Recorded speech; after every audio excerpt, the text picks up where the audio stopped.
Hello everybody and welcome to another episode of Box Office Talk. This is the show where I break down what happened at the box office, see if my predictions for the top 5 are correct, then make predictions for next week's top 5. So let's get right on into it. Last week I predicted that number 1 would be Men in Black International, number 2 would be The Secret Life of Pets 2, number 3 would be Shaft, number 4 would be Dark Phoenix, and number 5 would be Aladdin. And I only got 3 out of 5 of my predictions right, mainly because there was one movie that I was kind of overestimating as far as how well it would do this weekend. So let's go over what happened in the overall top 10. Number 1 was, of course, Men in Black International. I don't think anyone's really surprised by it being number 1, but I think many people might be surprised at how much money it actually made. Some people have been speculating that it would open to be the lowest opening weekend for any MIB film, and they were right, but I don't know if they were exactly accurate on how right they were, because it only opened with $28 million this weekend. And just to give you guys context here, every other Men in Black movie with Will Smith and Tommy Lee Jones has at least opened above $50 million.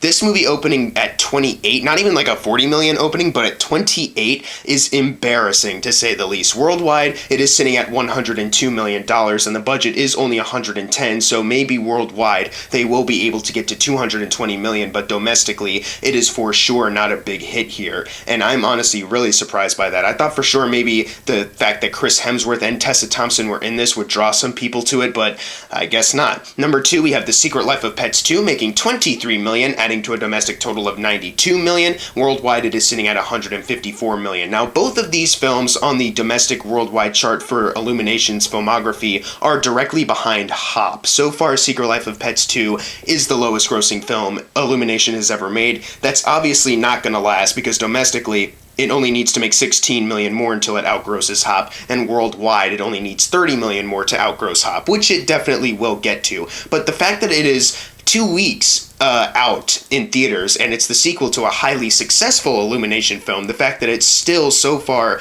the lowest grossing one Illumination has made, and it still has a ways to go to outgross Hop, that's got to be a really big shame on their part. They might still make Secret Life of Pets 3 because they are about to double their budget. They're 6 million away worldwide from doing that. So maybe they will make a Secret Life of Pets 3 based off that fact, or maybe they won't, because it's not like a Sing situation where the movie opened really low, but then as the weeks went on, more people went out to see it. It's just kind of slowly starting to decline as of right now too, so I guess we'll wait and see. Number 3, we have Aladdin making 16 million, adding to a domestic total of 263. Pretty much the exact opposite of what The Secret Life of Pets doing. Aladdin has actually been consistently at number 3 for a while now, and that has enabled it to get to $724 million worldwide. And sure, I might not be the biggest fan of this movie, but the fact that there are plenty of people out there that seem to be enjoying it and seem to be maybe going back and seeing it again, or maybe telling other people to go and see it and enjoy it too. I mean, that's gotta mean something, I guess. I mean, congratulations to them. It's kind of expected that it would make a ton of money though, but I mean, good for them, whatever. Number 4, we have Dark Phoenix making $9 million. It had about a 70% drop from its opening weekend last weekend, and it didn't even open that high, making $51 million in total domestically. Worldwide, it is only at $204 million, and both domestically and worldwide, it still has a long ways to go until it outgrosses 20th Century Fox's other lowest grossing X-Men film, which is The Wolverine. It still has a ways to go to even do that, and it probably might not even do that, considering how quickly the film dropped from like a 30 million opening to like a 9 million one. Number 5, we have Rocketman making 8.8 million, adding to a domestic total of 66 million. This one is very similar to Aladdin because this movie has also consistently kind of been at the same spot for a while now, which is still pretty good. I'm glad more people are going out to see this anyways. Worldwide, it is sitting on $133 million. That is beyond the tripling point of their budget, which was $120 million, and if they get to 160 before it leaves the top 10, they would have quadrupled that $40 million budget, and if that happens, I'll be really ecstatic for that because this was a really good movie. Number 6, we have Shaft, only making $8.3 million on a budget of $35 million. There is no worldwide total as of right now, so maybe they'll get some worldwide numbers later. I don't know how popular Shaft is worldwide though, but I guess we'll see. But just to compare it to the other Shaft movie with Samuel L. Jackson, I'm not sure about the Richard Roundtree opening at all because it it wasn't on Box Office Mojo, but the Samuel L. Jackson version from 2000 opened with $29 million. So the fact that it went from a $29 million opening to now this new movie only opening at 8.3, and it has Samuel L. Jackson in it and Richard Roundtree, that's got to be a really big shame. I don't know if they were trying to make another franchise with this movie, trying to make a new trilogy out of it or something, but I don't think they'll be continuing with that at any point. Number 7, we have Godzilla King of the Monsters making $8.1 million, adding to a domestic total of $93 million, so $7 million away from getting to $100 million.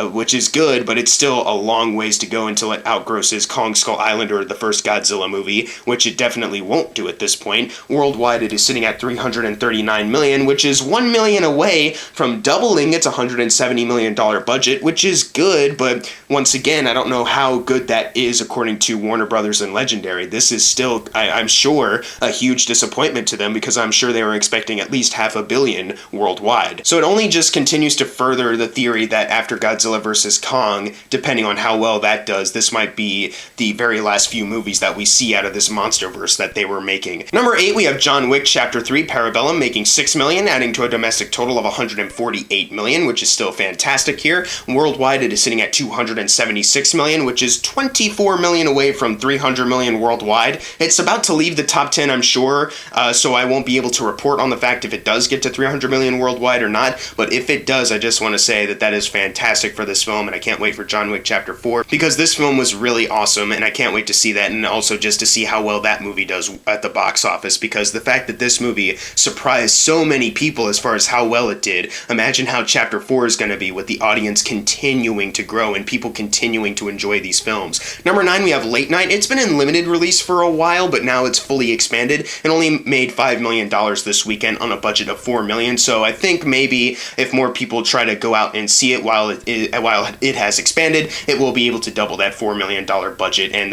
then it'll all be good, which is pretty good. I've heard some good things about it, so I'm glad that some people went out to see this film. And finally, closing out the video, number 10 is Ma, making $3 million, adding to a domestic total of $40 million. Worldwide, it is sitting at $51 million, and just so you know where it is on the Blumhouse chart before it leaves the top 10, it's not a big Blumhouse hit, obviously, but just to kind of let you know where it is, it's $1 million away from outgrossing Truth or Dare domestically, but then worldwide it's $1 million away from outgrossing The Boy Next Door, so pretty good for Ma, I guess. Now it's time for the fun part, the predictions for next week's top 5. Number 1, very easy, Toy Story 4. I think this is easily going to smash a lot of box office records. Number 2, Child's Play. Number 3, Men in Black International. Number 4, Anna. And then number 5, The Secret Life of Pets 2. But what are your predictions for next week's top 5? Leave them in the comments below. And as always, thank you guys for watching. Make sure to subscribe. I'm Jackson Fulcher. See you guys next time.